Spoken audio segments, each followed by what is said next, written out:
লক্ষ্মীপুরে মব সৃষ্টি করে সাংবাদিককে হেনস্থা করলেন ছাত্রদল নেতা। গাজীপুরের সাংবাদিক হত্যার রেশ কাটতে না কাটতেই লক্ষ্মীপুরে মব তৈরি করে এক সাংবাদিককে হেনস্থার অভিযোগ উঠেছে। অভিযুক্ত হয়েছেন সদর উপজেলার লাহারকান্দি ইউনিয়ন ছাত্রদলের সাধারণ সম্পাদক নজরুল ইসলাম।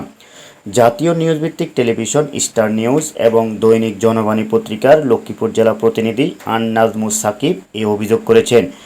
ঘটনাটি ঘটে শুক্রবার 15 আগস্ট 2025 সন্ধ্যায় জেলার জকসিন বাজারে কিশোর গ্যাংয়ের হামলার একটি সংবাদ সংগ্রহ করতে গেলে এ সময় ইউনিয়ন ছাত্রদল নেতা নজরুল ইসলাম ও পৌরসভার 11 নম্বর ওয়ার্ড ছাত্রদলের সহসভাপতি রবিউল ইসলামের নেতৃত্বে একদল কর্মী সাংবাদিক সাকিবকে হেনস্থা করে। সাংবাদিক পরিচয় দেওয়ার পরও নজরুল ইসলাম বারবার তার দিকে তেড়ে আসেন। প্রকৃত ঘটনাকে দামাচাপা দিতে তারা বুয়া বুয়া স্লোগান দিয়ে স্থানীয়দের উত্তেজিত করে হামলার পরিবেশ তৈরি করেন। পরিস্থিতি আঁচ করতে পেরে সাংবাদিক সেখান থেকে সরে আসেন।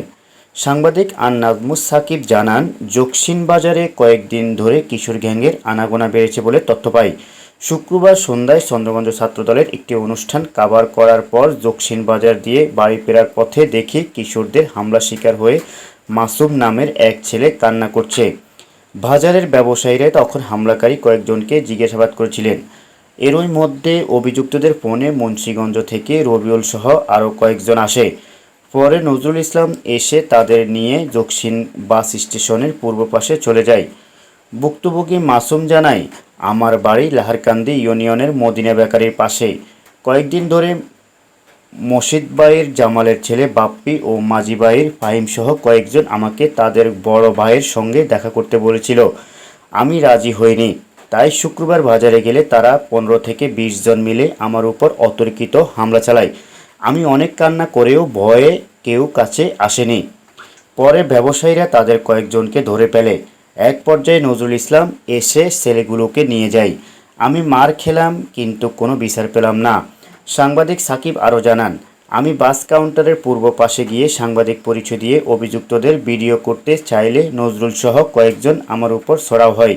তারা আমাকে ধাক্কা দিয়ে এক পাশে নিয়ে যায় এবং মিথ্যা স্লোগান তুলে মব তৈরি করে হামলার চেষ্টা করে। আমি বিষয়টি বুঝে দ্রুত সরে আছি। এরপর নজরুলের নেতৃত্বে কয়েকজন হুমকি দেয়।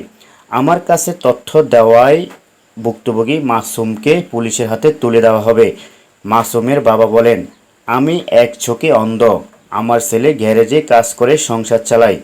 এখন তার জীবনের নিরাপত্তাহীনতায় ভুগছি। যে কোনো সময় আবারও ওর উপর হামলা হতে পারে। আমি প্রশাসনের সহযোগিতা চাই।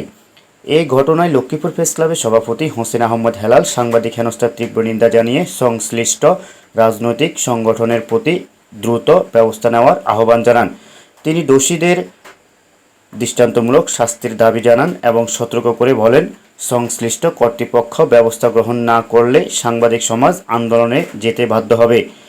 জেলা ছাত্রদল সভাপতি হাসান মাহমুদ ইব্রাহিম বলেন, ঘটনাটি আমাদের নজরে এসেছে। স্থানীয় নেতাদের কাছ থেকে তথ্য নিয়ে তদন্ত করে যথাযথ ব্যবস্থা নেওয়া হবে।